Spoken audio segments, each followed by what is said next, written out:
All right, here with reaction, Senate Judiciary Chairman Lindsey Graham is with us. Senator, I'm a little concerned about two of your fellow colleagues, one John Cornyn of Texas, and the other Mitch McConnell, your leader.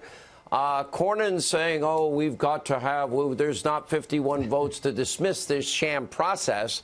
And then McConnell kind of seemingly backing him up. And I'm like, wait a minute, if there's no due process that was was afforded Bill Clinton, his attorneys, the Democrats, they're going to take this up anyway in the Senate?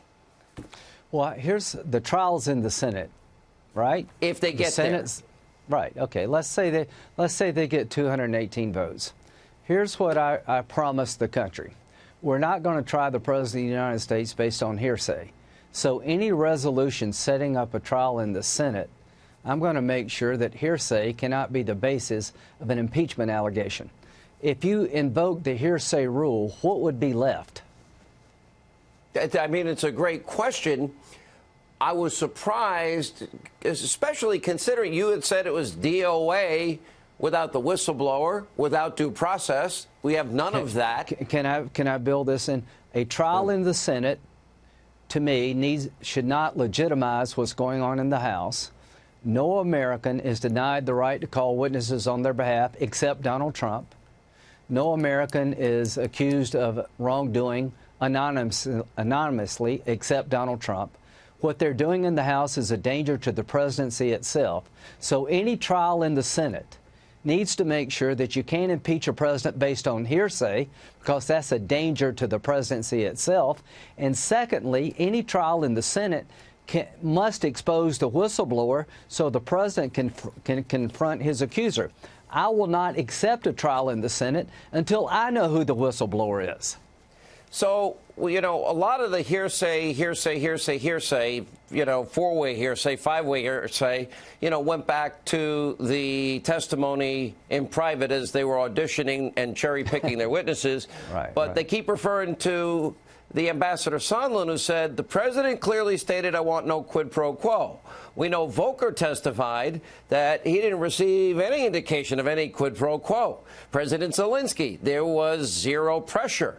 You know, 3 meetings with these guys and the president of Ukraine, President Zelensky, he never did anything, and he still got the aid. I'm like, so where is the quid and the pro and the quo? Help me out.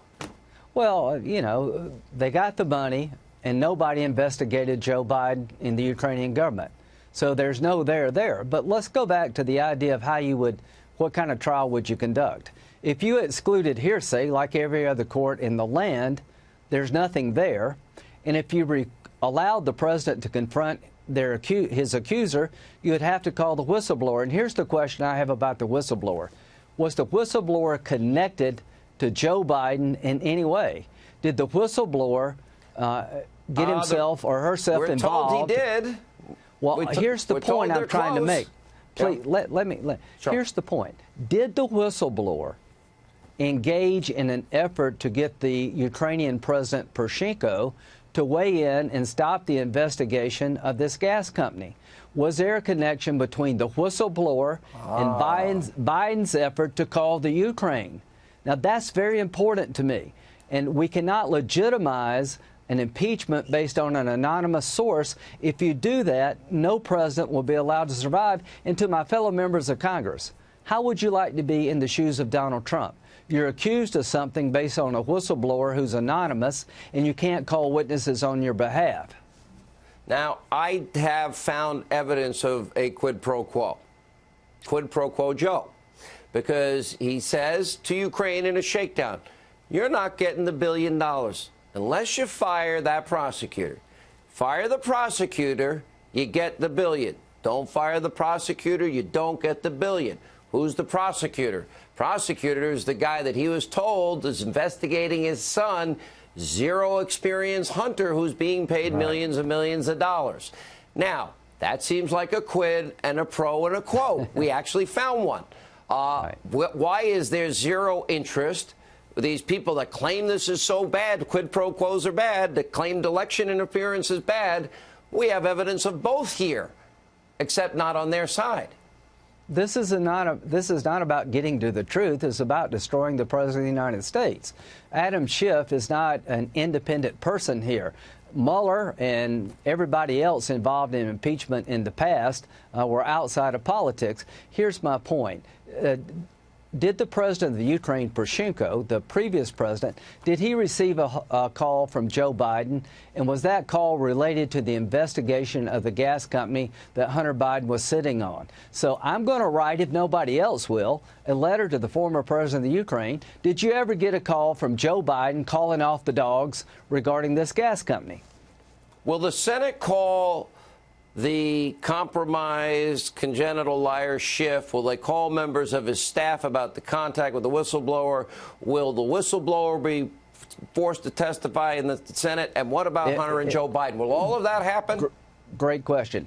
As a matter of oversight, I'm not going to call a House member, but if you impeach the President of the United States, I want to find out if, in fact, Schiff and his staff met with a whistleblower. What he said today, is it true? So if there's a trial in the Senate, one of the witnesses will be Adam Schiff, because if he, in fact, did meet with a whistleblower and coach the guy up, I think that's relevant to the impeachment inquiry itself. All right, Senator, thank you for being with us. We appreciate your hard work on all of this.